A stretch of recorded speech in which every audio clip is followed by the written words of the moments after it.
تھا سرکار دو عالم شفیع معظم صلی اللہ علیہ وسلم قرآن مجید کے بارے فرماتے ہیں حبل ممدود من السماء الى الارض، فرمایا میرے غلاموں قرآن مجید رب ذوالجلال کی یہ وہ رسی ہے جو آسمان سے زمین تک لٹک رہی ہے۔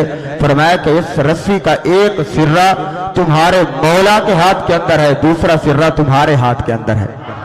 فرمایا یہ حبل ممدود من السماء الى الارض، فرمایا یہ آسمان سے زمین تک لٹک رہی ہے۔ حضرت سال بن عبداللہ دستری رحمت اللہ تعالی علیہ جنگل کے اندر عبادت کر رہے ہیں، گوشہ نشینی اختیار کیے ہوئے تھے۔ کوئی صاحب ملنے کے لیے گئے، جا کر کہا صاحب یہاں پر تم کیسے زندگی اکیلے گزار رہے ہو، اور تم بازار کے اندر، شہر کے اندر، محلوں کے اندر، گاؤں کے اندر وہاں آپ کو آپ کے مزاج کے لوگ ملیں گے، یہاں اکیلے کیسے زندگی گزارتے ہو؟ حضرت سال بن عبداللہ دستری نے جو جواب دیا وہ دل کی تختی پر لکھنے کے قابل ہے۔ آپ نے فرمایا ارے تمہیں کس نے کہا میں اکیلے زندگی گزارتا ہوں یا اکیلے زندگی نہیں گزارتا؟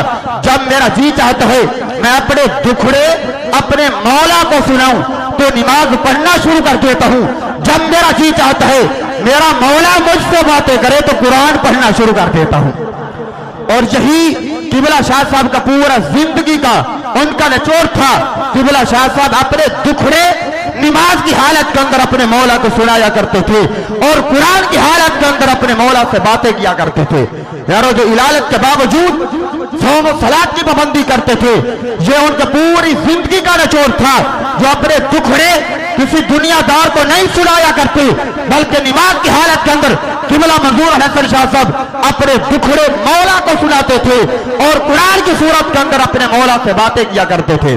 اور قبلہ شاہ صاحب کی بخشش کے اندر کوئی شک نہیں، صاحب در مختار نے نقل کیا، فرماتے جب حضرت امام محمد رحمت اللہ تعالی علیہ کا وصال ہوا، کسی صاحب نے انہیں خواب کے اندر دیکھا اور پوچھا کہ حضور رب نے آپ کے ساتھ کیا معاملہ کیا؟